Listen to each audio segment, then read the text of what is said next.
Hello everyone and welcome to LTspice tutorials. In this tutorial we explain how to simulate the difference amplifier in LTspice.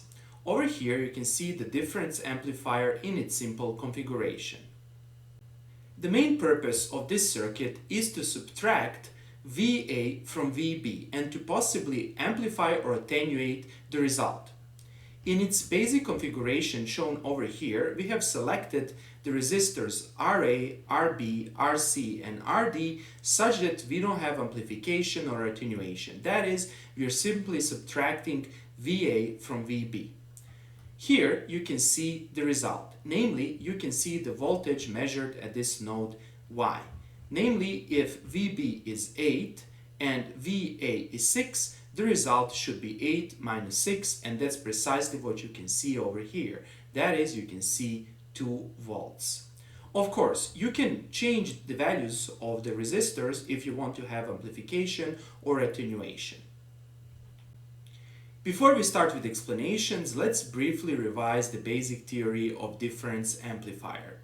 Here you can see the difference amplifier in its basic configuration. RA, RB, RC and RD are resistors, and the user can select them to properly amplify or attenuate or to have one-to-one difference. From the basic theory of difference amplifier, the voltage at the output Y is given by this equation. The input voltage VB and the input voltage VA are provided by the user. Then the equation is given like this. If, for example, you select RA, RB, RC and RD to satisfy this equation, then the result, that is the output voltage, will look like this. And then it's very easy to tune this difference amplifier. You just need to choose RB and RA. If you want to have, for example, amplification of 2 of the difference, then RB will be twice of RA. And the result is really elegant and it's very easy to use this amplifier. Okay, let's start with simulation. First of all, once you open LTspice, you will see this welcome screen, then click on File, then click on New Schematics. And let's start adding the elements. First of all, let's add our main component. That is, let's add the operational amplifier. To do that, click over here, then double click on Op Amps and you will see these options. Then slide all the way right and click on a universal op amp 2. This is a single pole op amp with one internal node, slew rate limit and output voltage and current limit. So let's place this element over here, then do the right click, then again do the right click, and over here let's call this amplifier simply as A. Good. Next, let's add the resistors such that we recreate this structure over here. We need 4 resistors. And let's start adding them. To do that, simply click here and then zoom out. Press Ctrl R to rotate the resistor and place it over here. Then do the right click. Then right click on R1 and call this resistor as RB. Now, make sure that this structure is properly represented. That is, we have to make sure that all the resistors are properly connected. So let's start adding other resistors. Then we need 2 input resistors. So let's do like this. Ctrl R once again. Let's place one resistor over here and another resistor over here. Then let's do the right click. Then let's do it again and place this resistor over here. Let's just space them properly and let's do this. Going back to schematics, this one is RA, RC and RD. So let's adjust the names. This one is RA. This one is RD. Note that I'm always clicking with the right click. And this is RC. Okay. Let's now verify that everything is correct. RB, RA, RC and RD. RB, RA, RC and RD. Perfect. Next, let's add the ground. To add the ground, you simply need to click here and place the ground here. Do the right click. And let's start connecting components such that the structure is properly recreated. Let's connect this non-inverting input with RD resistor and with the ground. Next, let's connect the feedback. Go from here, click here, then go here, here, here, and let's connect this feedback to the inverting input of our op amp. Do the right click. Next, let's add RA and RC. Look again at schematics. RC should be connected to this node over here, while RA should be connected to this node over here. So let's do that. So we will have this, and then we will have this. Good. Here, for clarity and for brevity of this presentation, for simplicity, I'm going to use the simplified version of the difference amplifier. Namely, we need to select RA, RB, RC, and RD such that they satisfy this equation. This equation means that the ratio of RA and RB should be equal to the ratio of RC and RD. Let's analyze this for a second. So, I need to have the ratio of RA and RB to be equal to RC over RD. And the ratio of RB over RA actually determines the amplification of this circuit.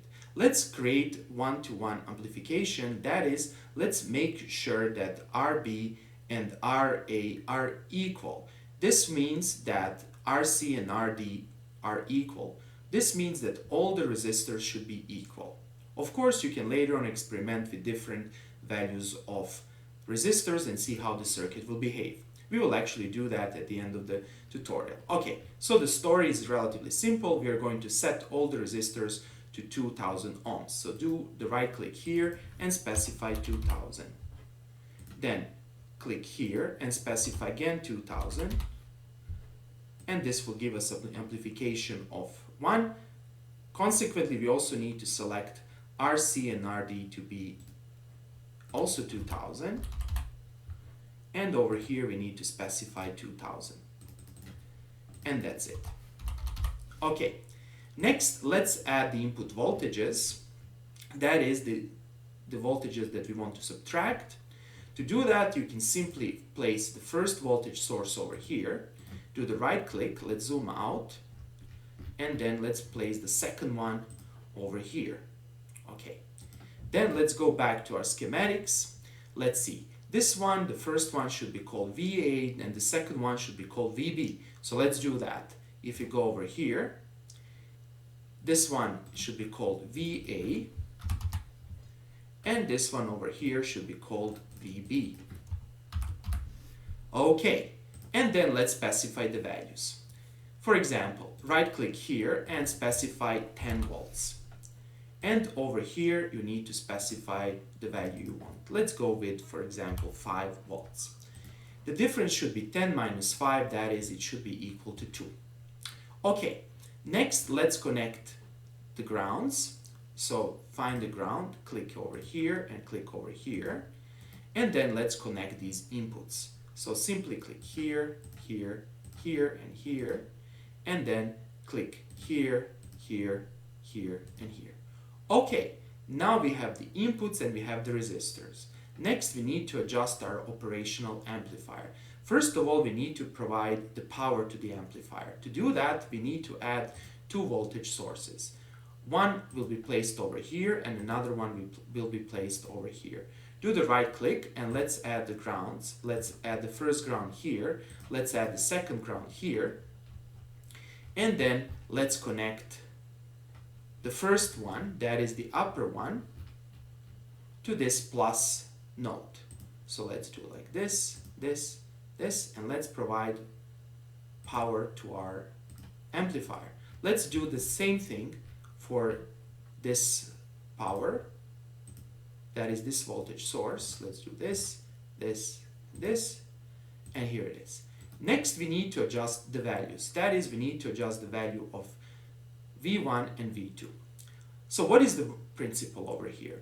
We know that from the characteristic of the operational amplifier, the maximum voltage that can be provided or produced at the output of the our amplifier is actually between the values of V1 and V2. Consequently, V1 and V2 determine the saturation limits. Over here, I will do the right click and I will specify the upper saturation limit to be 25. Over here, I will do right click again, or actually here, and then I will specify minus 25. In this way, we are creating saturation, that is, the output can never be above or exceed 25 and cannot go below minus 25. Good. Next, we need to name this output node. To name the output node, click on the net and let's call the output node as Y. And click here and then click here, and now we have Y. Let's now inspect our circuit once again. We have the two input voltages that we want to subtract. We have all the resistors in the configuration that they will produce amplification of 1. And over here we have our op amp.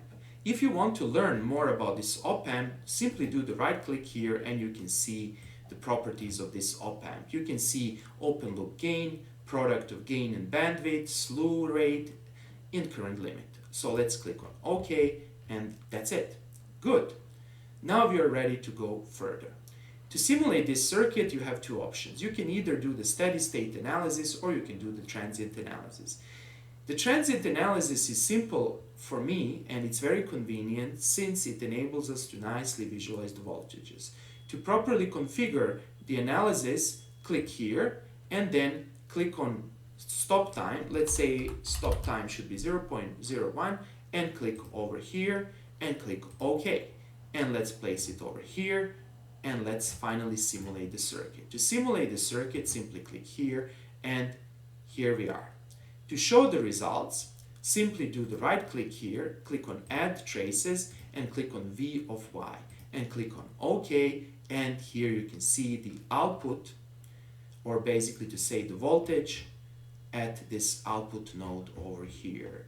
And we can see that 10 minus 5 produces exactly 5. Let's test this circuit. For example, over here, we can change this value. Let's go with, for example, 15.